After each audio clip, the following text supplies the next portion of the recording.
Isa pong magandang araw po sa inyo lahat. Ako po si Jared Isaac A. Ansaldo, 19 na taong gulang at nagmula po sa Quezon City, National Capital Region.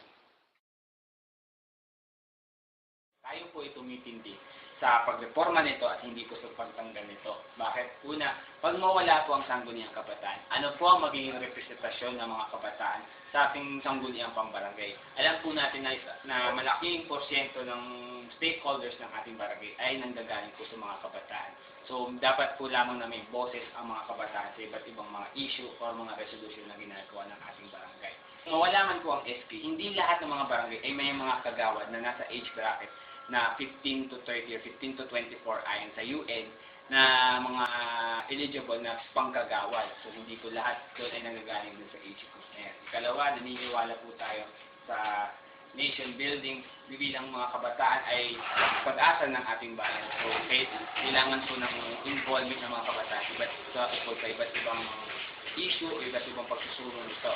So, naniniwala po tayo na SK isang magandang medium upang pagsama-samahin ng mga kabataan sa mga proyekto upang isigaw nila or i-put out nila ang mga concerns nila at mga advocacy nila.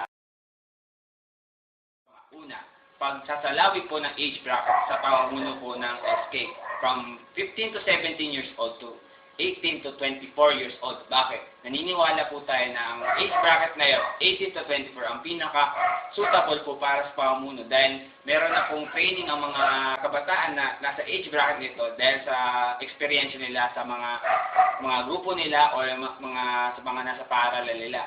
So naniniwala po tayo na meron silang stability under pressure or stability na mamuno. Ikalawa, pagkakaroon ng term limit.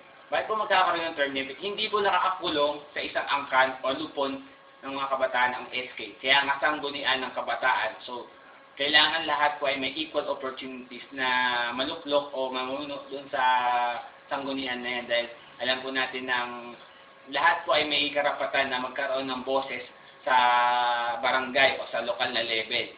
So, doon titindig ang pagkakaroon ng term limit. Ikatlo, transparency and accountability. Freedom of information, ika nga. Kailangan po na may sa publiko kung saan man naaalat na budget ang naibibigay sa SK. So, kung sinasabi man nila na ito'y training ground sa mga korap, bigyan natin ng emphasis doon po yung budget na binibigay na ating gobyerno. Dapat isa publiko saan ba napupunta ang mga funds na yon para alam natin kung saan napupunta ang mga taxes na binabayaran ng ating mga magulang pati na rin ng kapwa nating mga kabataan.